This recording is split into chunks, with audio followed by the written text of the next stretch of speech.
ಓಂ ಆಹತಿ ತನ್ಮಾತ್ರಂ ಓಂ ದೇಹೋಯನ್ನೇ ಸದಾನಂದೋ ನೈವ ಪ್ರಕೃತಿ ನಿರ್ಮಿತಃ ಪರಿಪೂರ್ಣಸ್ಥ ಸರ್ವತ್ರ ತೇನ ನಾರಾಯಣ ಸ್ನೇಹಂ. ಹೀಗೆ ಗುಣೋದೀರ್ಣ ಅಂದರೆ ಗುಣಗಳಿಂದ ತುಂಬಿದವನು ಅಂತ ಇಷ್ಟು ಮಾತ್ರ, ಗುಣಗಳಿಂದ ಕೂಡಿದವನು ಅಂತ ಇಷ್ಟು ಮಾತ್ರ ಅರ್ಥ ಅಲ್ಲ. ಶಬ್ದಕ್ಕೆ ಆ ರೀತಿಯಾಗಿ ಅರ್ಥ ಆಗಿರಬಹುದು. ಆದ್ರೆ ಪ್ರಮಾಣ ಶ್ಲೋಕಗಳಿಗೆ ಅನುಸಾರವಾಗಿ ಬ್ರಹ್ಮವೈವರ್ತ ಪುರಾಣದ ಶ್ಲೋಕದ ಅನುಸಾರವಾಗಿ ಗುಣೋದೀರ್ಣ ಅಂದ್ರೆ ಗುಣಗಳಿಂದ ತುಂಬಿದ ದೇಹವುಳ್ಳವನು ಅರ್ಥನೆ ಮಾಡ್ಬೇಕು ಅಂತ ಹೇಳಿದೆ. ಮತ್ತು ಇದಕ್ಕೆ ಸಮರ್ಥಕವಾಗಿ ಮತ್ತೊಂದು ಬ್ರಹ್ಮಸೂತ್ರವನ್ನು ಕೂಡ ಹೇಳಿಕೊಟ್ಟಿದ್ದಾರೆ. ಅದು 1ನೇ ಅಧ್ಯಾಯದ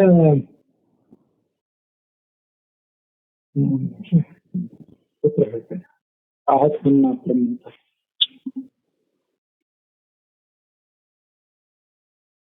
16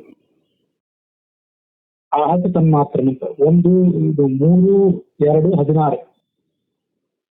3ನೇ ಅಧ್ಯಾಯದ 2ನೇ ಪಾದದ 16ನೇ ಸೂತ್ರ ಇದೆ.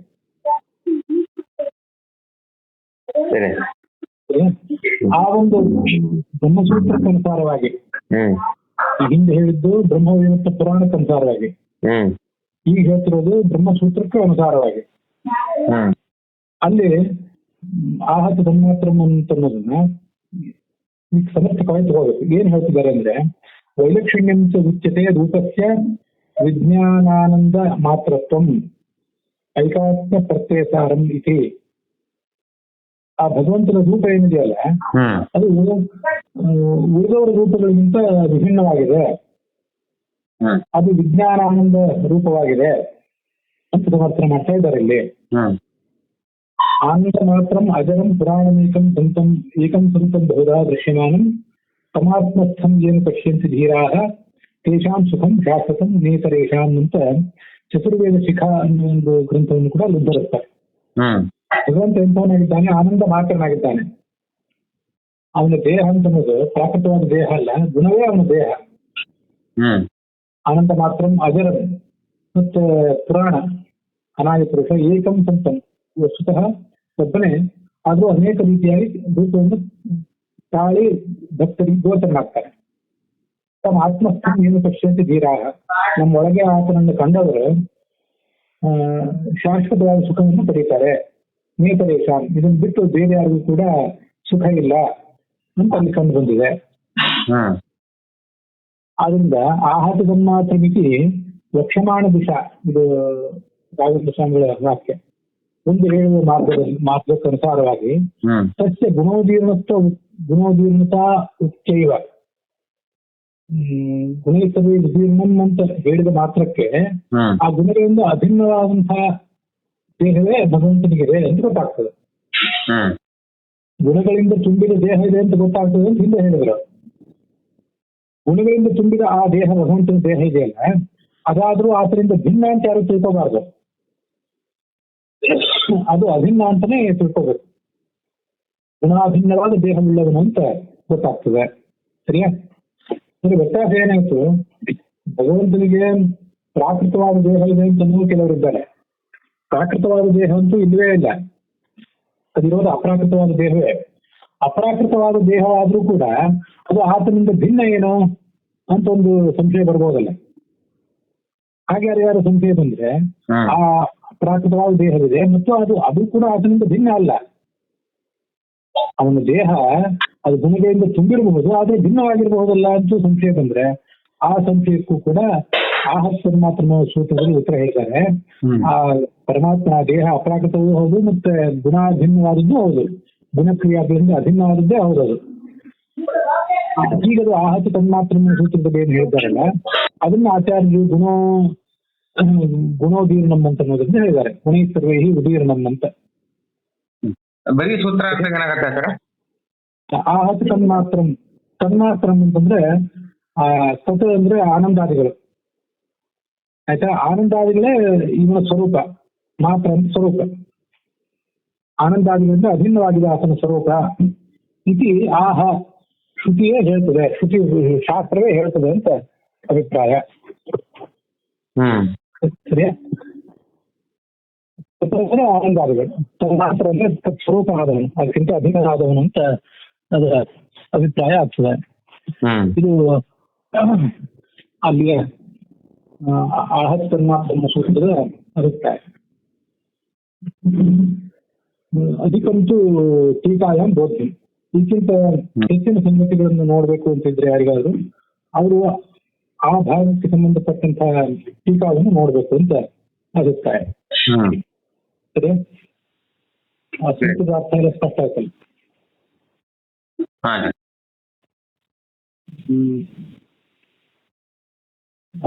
ಮಾತ್ರ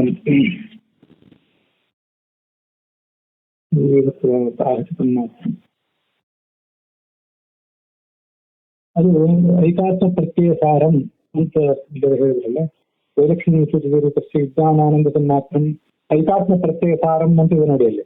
ಅದು ಮಾಂಡೂಕೋಪನಿಷತ್ತಿನ ಅಭಿಪ್ರಾಯ. ಆದ್ರಿಂದ ಆಹ ಅಂದ್ರೆ ಮಾಂಡೂಕೋಪನಿಷತ್ತು ಹೇಳುತ್ತದೆ, ವೇದಶಾಸ್ತ್ರಗಳು ಹೇಳ್ತವೆ, ಮಾಂಡೂಕೋಪನಿಷತ್ತು ಹೇಳ್ತದೆ. ಐಕಾತ್ಮ ಪ್ರತ್ಯಯ ಸಾರಂ ಎಂಬುದಾಗಿ ಭಗವಂತನ ಸ್ವರೂಪವು ಜ್ಞಾನಾನಂದಾತ್ಮಕವಾಗಿದೆ ಎಂದು ಅದರ ವೈಶಿಷ್ಟ್ಯವನ್ನ ಹೇಳ್ತದೆ ಅಂತ ಅಭಿಪ್ರಾಯ.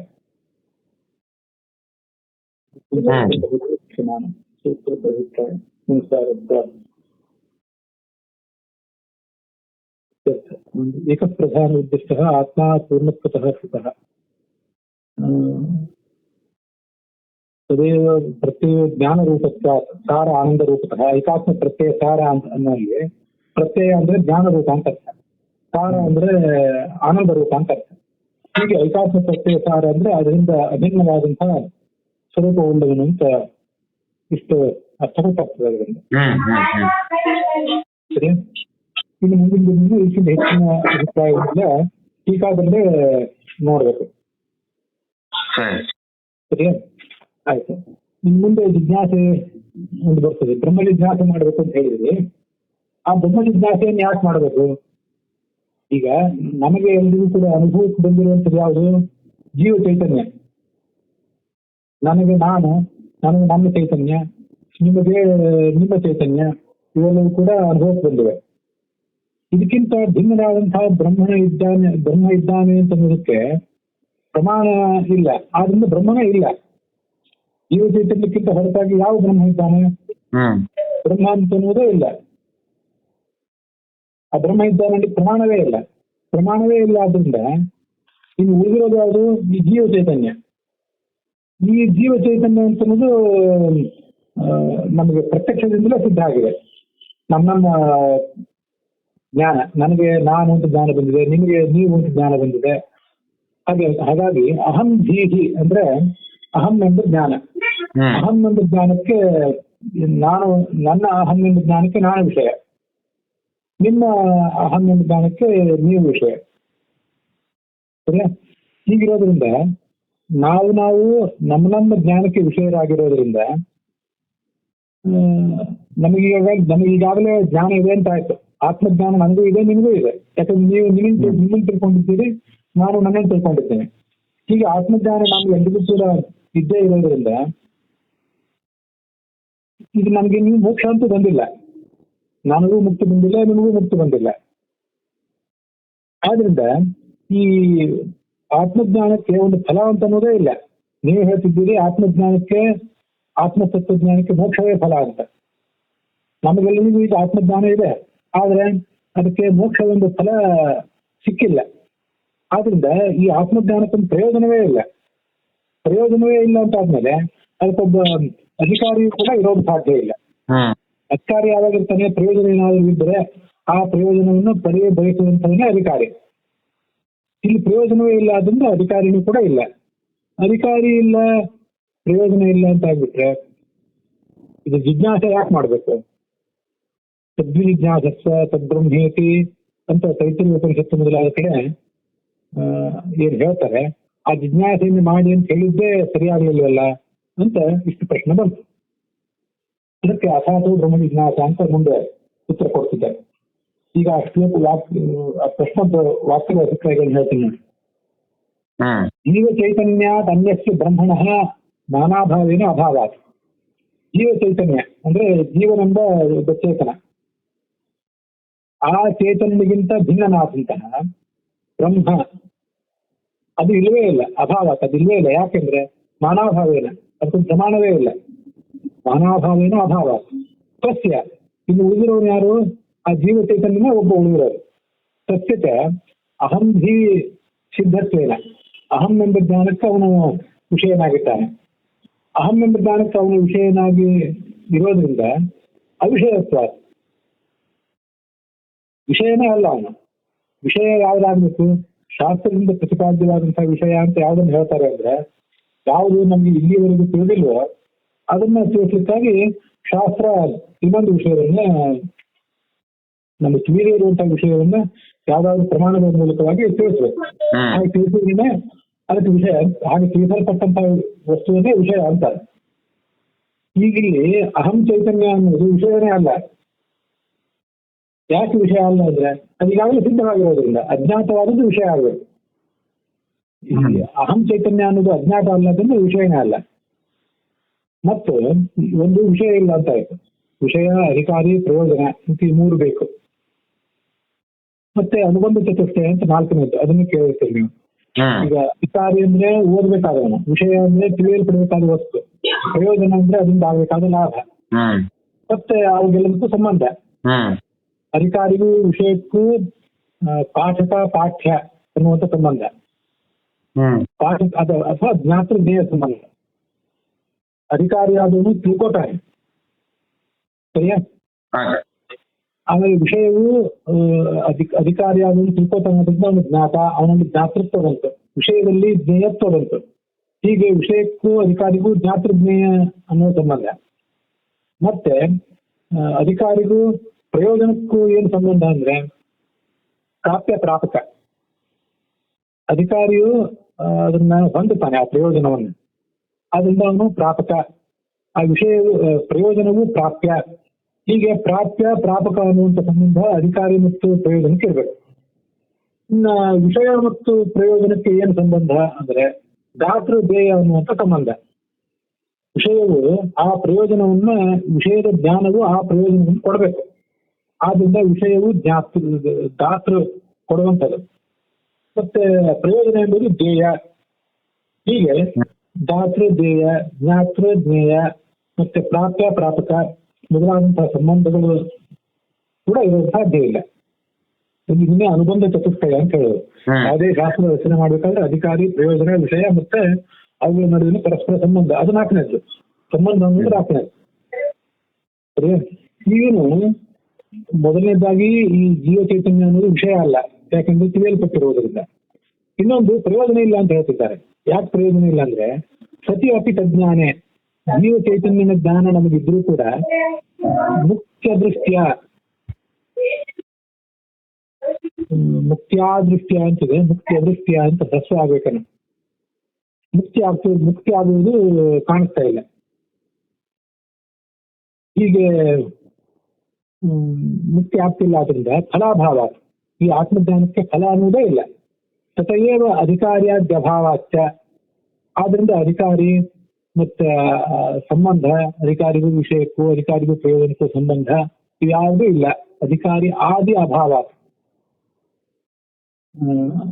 ಯಾವುದು ಕೂಡ ಇಲ್ಲ. ಆದ್ರಿಂದ ಅಭಾವಾಚ್ಚ ತದ್ವಿಜ್ಞಾಸಸ್ವ ಇತಿ ಉಕ್ತಿ ಅಯುಕ್ತ. ಬ್ರಹ್ಮನನ್ನು ತಿಳ್ಕೊಳ್ರಿ ಅಂತ ಉಪನಿಷತ್ತು ಏನ್ ಹೇಳ್ತಿದೆ?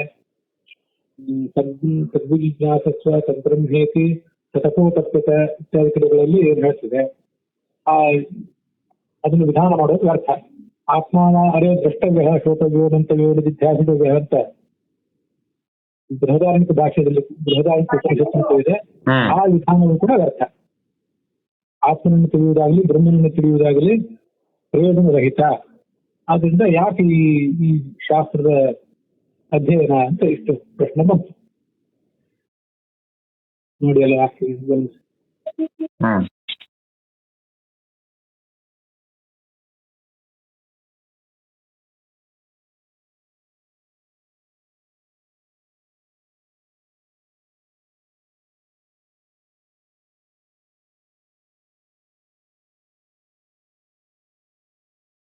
ಅಲ್ಲಿ ಪ್ರಶ್ನೆಗೆ ನಿಲ್ಸೋದು ಬೇಡ, ಉತ್ತರ ಹೇಳ್ತೀನಿ.